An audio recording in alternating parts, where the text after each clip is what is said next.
Awak dengar lagu apa tu? Menariknya bunyi dia. Oh, ini lagu tentang kecantikan manusia. Dia terpesona dengan kecantikan manusia tu. Oh, awak tahu tak? Dekat dunia ni, banyak lagi benda kita boleh terpesona. Oh, apa tu? Terpesona dengan...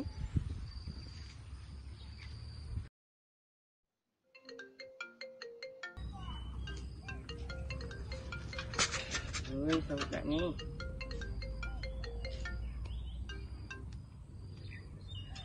Assalamualaikum. Ya? Oh, ada presentation. Oh, okey. Terima kasih.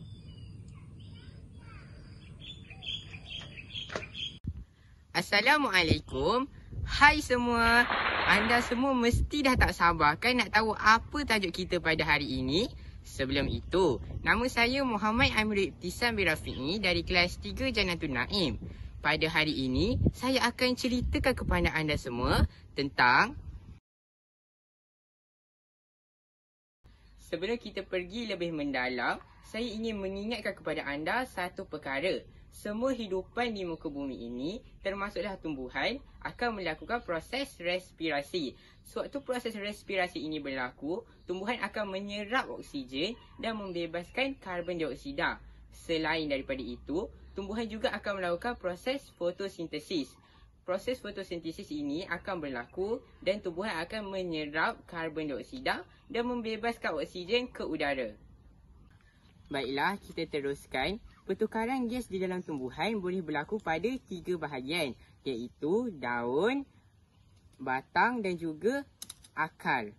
Secara mudahnya, pada waktu siang, tumbuhan akan melakukan 2 proses, iaitu proses respirasi dan juga proses fotosintesis. Manakala pada waktu malam, tumbuhan hanya boleh melakukan 1 proses sahaja, iaitu proses respirasi.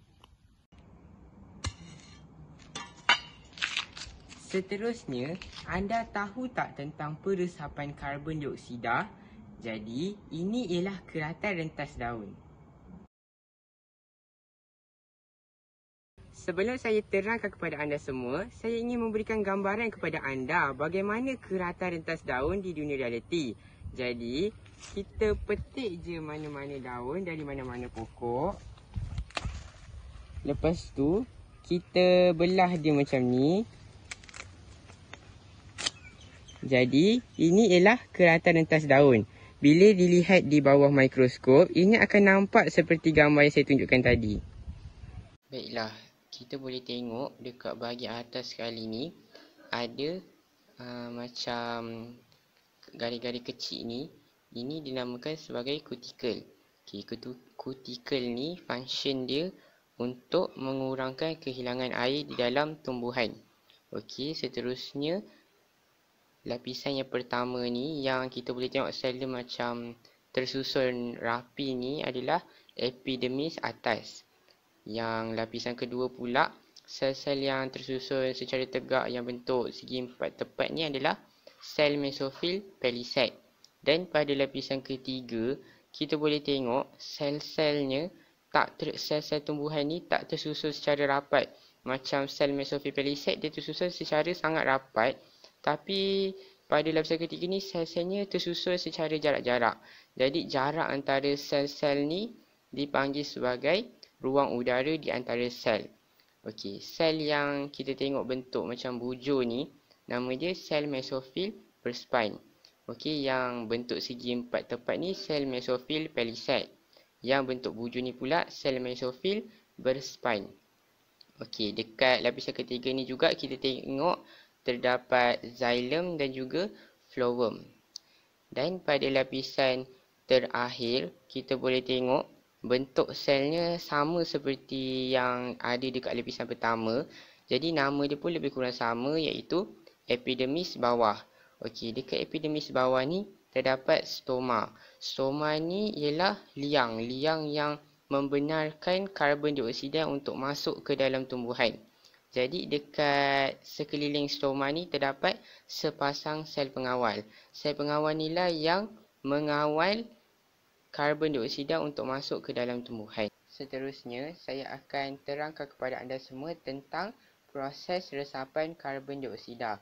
Jadi pada gambar kita boleh lihat ada anak panah yang berwarna merah ni. Okey, ini menandakan karbon dioksida. Jadi kita boleh lihat karbon dioksida diserap masuk ke dalam ruang udara di antara sel melalui liang stoma. Jadi kat sini akan berlakunya proses resapan. Okey, resapan ialah proses pergerakan zarah dari kawasan yang berkepekatan tinggi ke kawasan yang berkepekatan rendah. Okey, pada waktu siang, tumbuhan ni akan melakukan proses fotosintesis. Proses fotosintesis ni akan memerlukan karbon dioksida. Jadi sel-sel tumbuhan ni akan menggunakan karbon dioksida. Jadi bilangan karbon dioksida di dalam sel tumbuhan akan sedikit, iaitu berkepekatan rendah. Manakala bilangan karbon dioksida di dalam ruang udara di antara sel adalah tinggi, kerana karbon dioksida telah pun diserap masuk dari sekitar ke dalam ruang udara di antara sel. Jadi kat sini akan berlakunya proses resapan. Karbon dioksida dari ruang udara di antara sel ni akan diserap masuk ke dalam sel-sel tumbuhan. Okey, selepas itu, setelah sel-sel tumbuhan menyerap semua karbon dioksida di dalam ruang udara di antara sel, kepekatan karbon dioksida dalam ruang udara di antara sel akan berkurang, manakala kepekatan karbon dioksida di sekitar ataupun di luar sel tumbuhan adalah berkepekatan tinggi. Jadi dekat sini sekali lagi akan berlaku proses resapan. Karbon dioksida dari sekitar akan diserap masuk melalui stoma ke dalam ruang udara di antara sel. Jadi dekat sini dia nak bagi tahu dekat kita macam mana cara karbon dioksida tu boleh diserap masuk ke dalam sel-sel tumbuhan. Selain itu, suka untuk saya kongsikan kepada anda semua, liang stoma pada waktu siang akan terbuka, manakala pada waktu malam ataupun hari yang terlalu panas, liang stoma akan tertutup untuk mengelakkan kehilangan air yang banyak. Kawan-kawan, anda semua mesti tertanya-tanya, macam mana liang stoma ni boleh terbuka, boleh tertutup? Okey, hal ini adalah disebabkan oleh proses osmosis. Proses osmosis ialah proses bergerakkan molekul air dari kawasan yang berkepekatan tinggi ke kawasan yang berkepekatan rendah merentas membran sepada telap.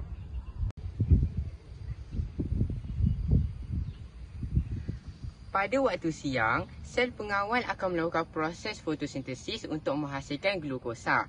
Kehadiran glukosa akan menjadi tinggi dan menyebabkan air meresap masuk ke dalam sel pengawal secara osmosis. Hal ini akan menyebabkan sel pengawal menjadi segah dan membengkok.